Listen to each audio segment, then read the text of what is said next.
The room fell silent when the Millionaire CEO leaned forward and smirked at the boy in the corner. "Go ahead," he said mockingly.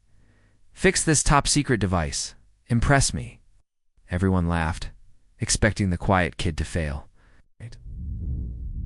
What no one knew was that this simple boy had a past so hidden, so unthinkable, it could shake the room to its core. And when his fingers touched the device, nothing and no one would ever be the same again. They had just awakened a sleeping storm. Before we start, like this video and comment where you're watching from. Your support helps us bring more powerful stories. Now let's begin from the very beginning. The tension in the room could be sliced with a knife. Inside the glass-walled boardroom of Orion Advanced Technologies, men in expensive suits whispered, their Rolexes catching the sterile light of the ceiling panels. At the head of the long table stood Grant Whitaker, the 47-year-old CEO known for his ego, his billions, and his need to prove superiority at all costs. Across from him stood a boy, Caleb, barely 15, dressed in a faded green hoodie, 2 sizes too big, jeans stained with grease, and shoes so worn the sole was peeling. His hands were stuffed into his pockets, his head hung low. He didn't speak. He just stood there as if lost, as if the world around him meant nothing. Grant turned to his staff and said with theatrical flair, "Ladies and gentlemen, we have our little guest engineer today.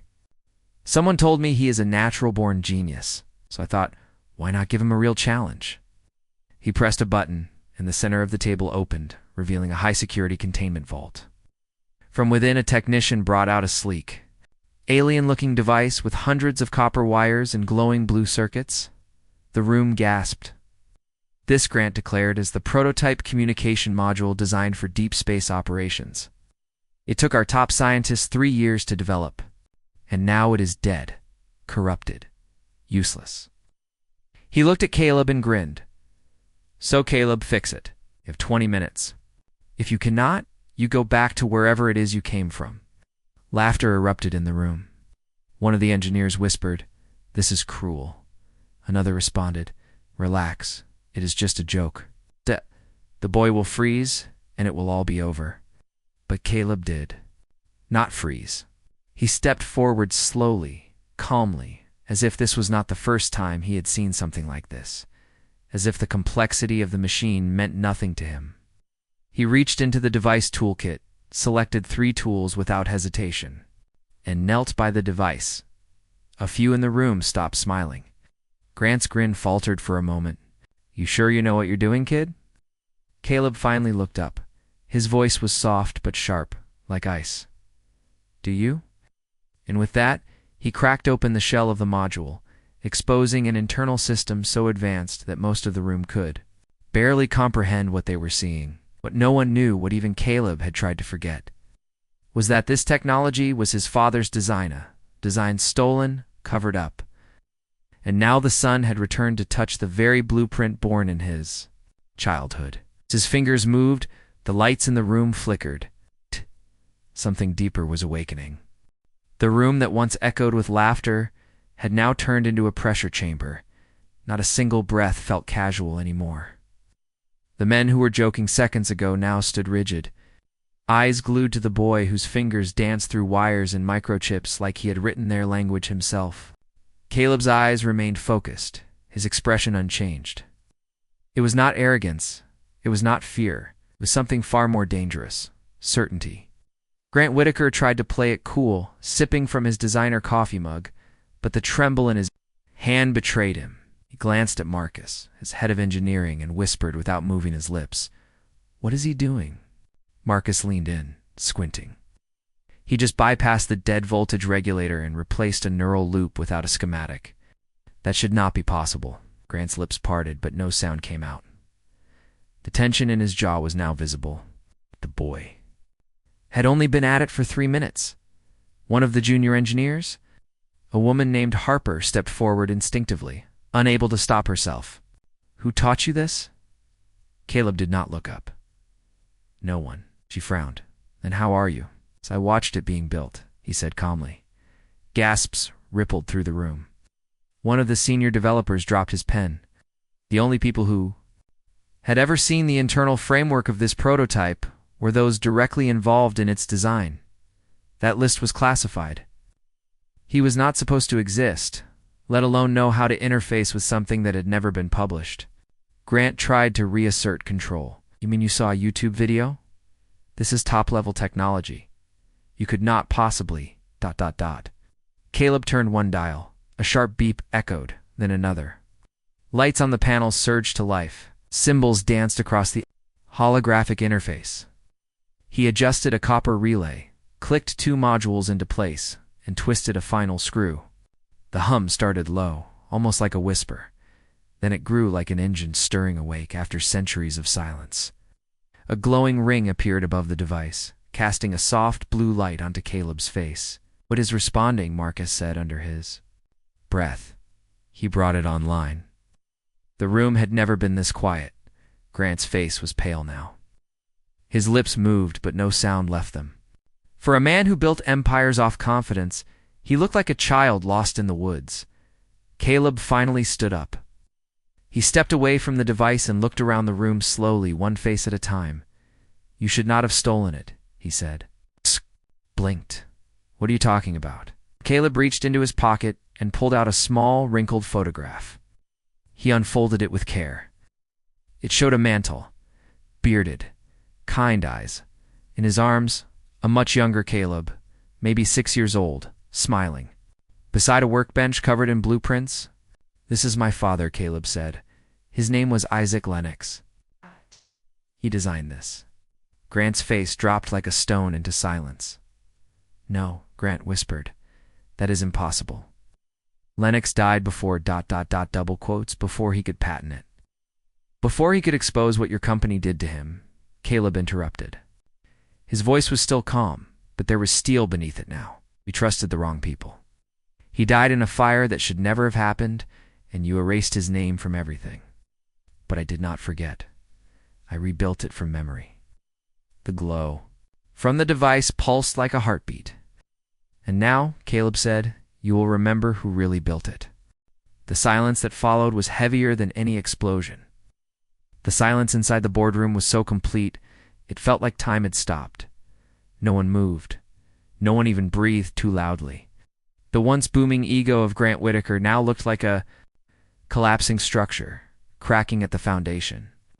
His eyes were fixed on the photo Caleb held, but his mind was drowning in memories he had tried to bury years ago. The name Isaac Lennox hit him like a ghost, returning with unfinished business.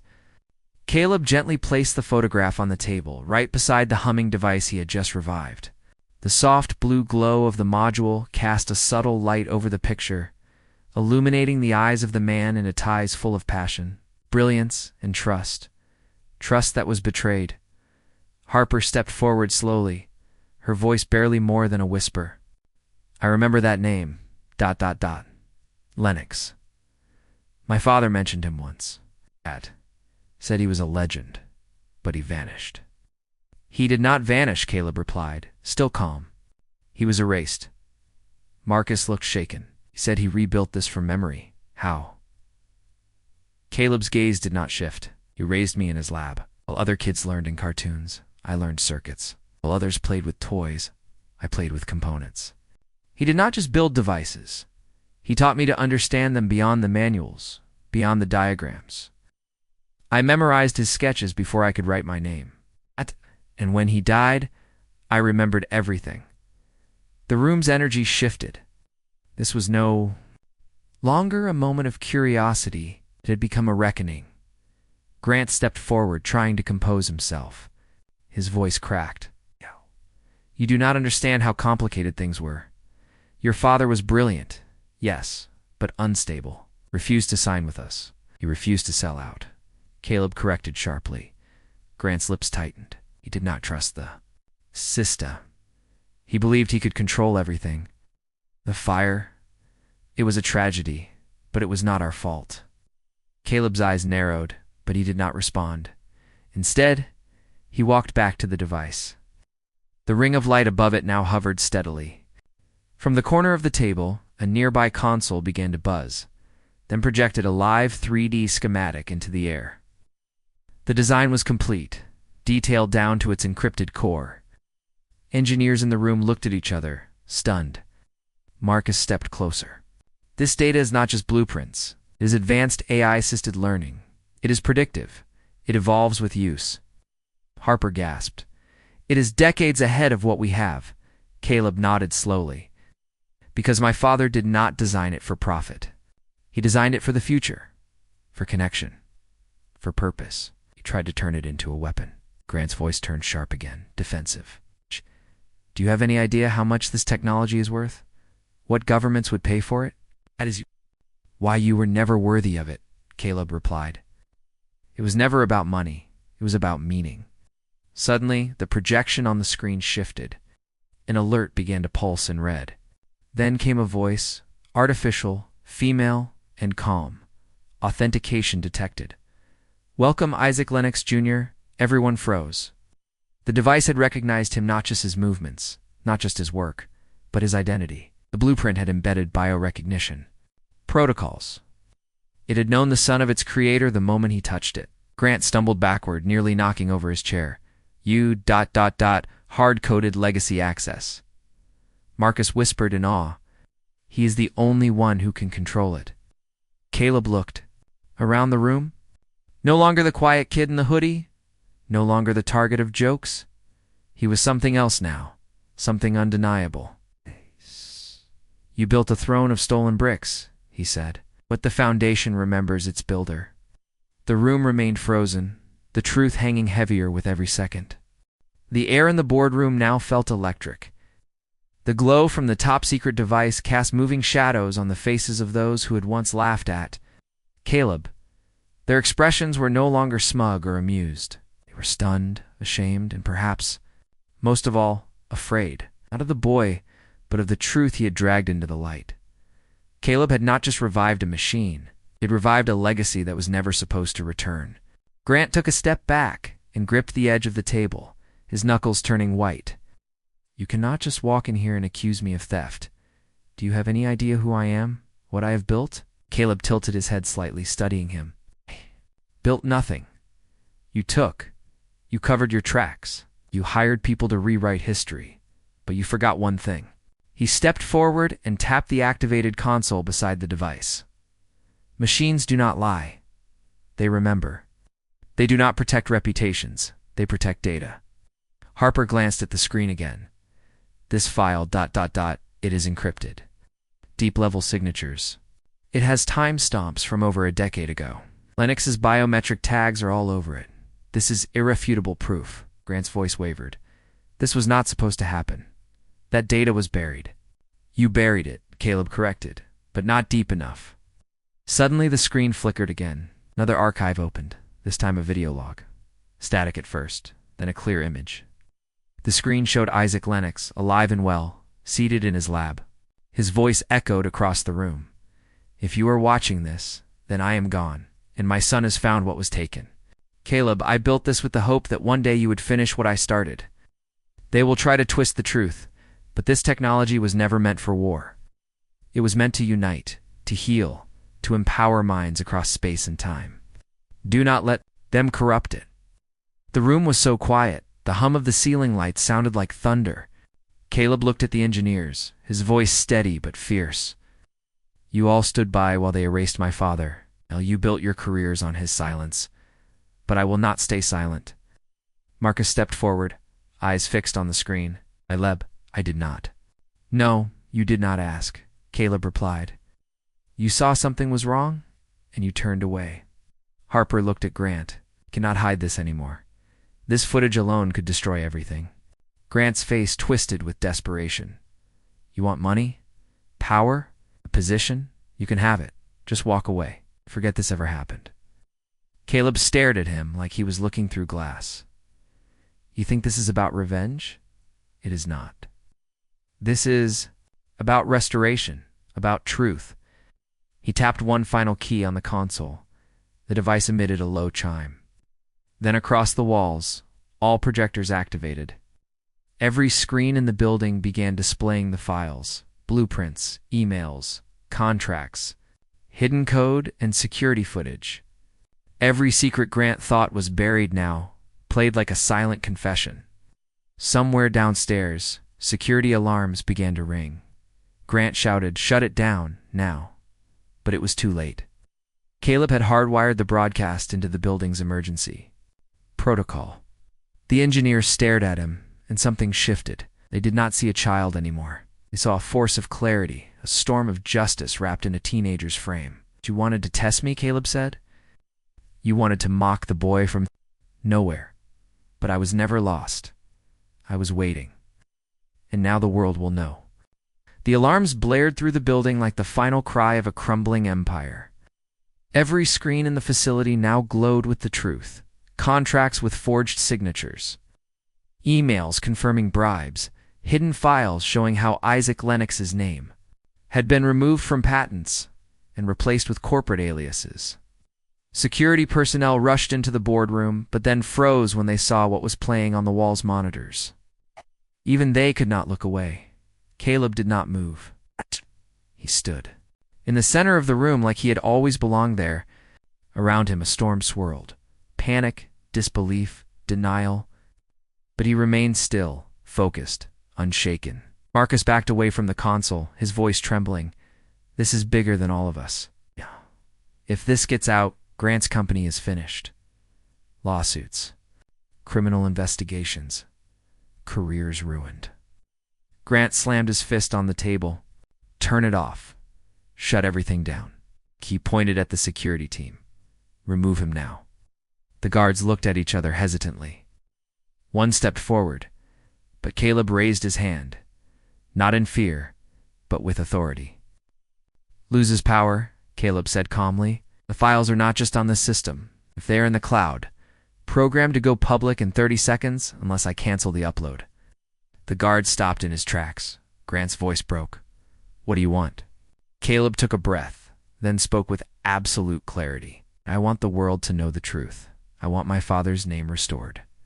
I want every patent returned to the rightful inventor. And I want this company rebuilt, not on lies, but on integrity."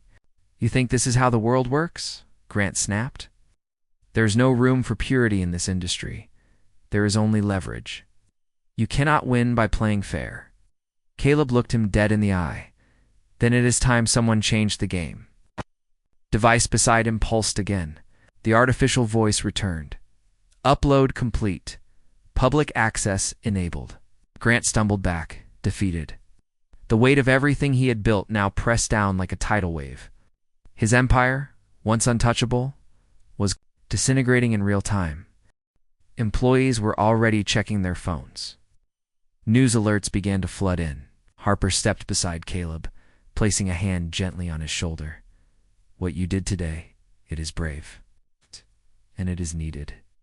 We cannot undo the past, but we can finally face it." Marcus nodded slowly. "I want to help. If there is anything left of this company, let it be built with truth." Caleb's eyes softened just for a moment. He looked at the photograph still sitting on the table, glowing in the blue light of the device. He believed in something better. "I am just trying to finish what he started." Outside the building, reporters had already begun to gather.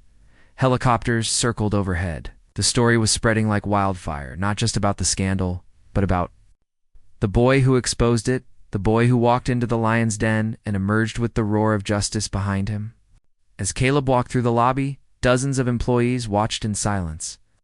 Some bowed their heads in shame, others nodded with newfound respect. A few even clapped softly at first, then louder, until the entire space echoed with applause. He did not stop. He did not turn around. He exited the building as the sky above him turned golden with the setting sun. Across social media, the headlines exploded. "Teen Genius Destroys Billion-Dollar Fraud with Father's Invention." "Forgotten Inventor's Legacy." "Revived by Son in Stunning Revelation." "Boy Outsmarts CEO, Saves History with Hidden Device." But Caleb did not need the headlines. He walked forward, eyes clear, heart steady, carrying nothing but his father's dream and the fire to make it real. Because sometimes the smallest spark ignites the loudest revolution.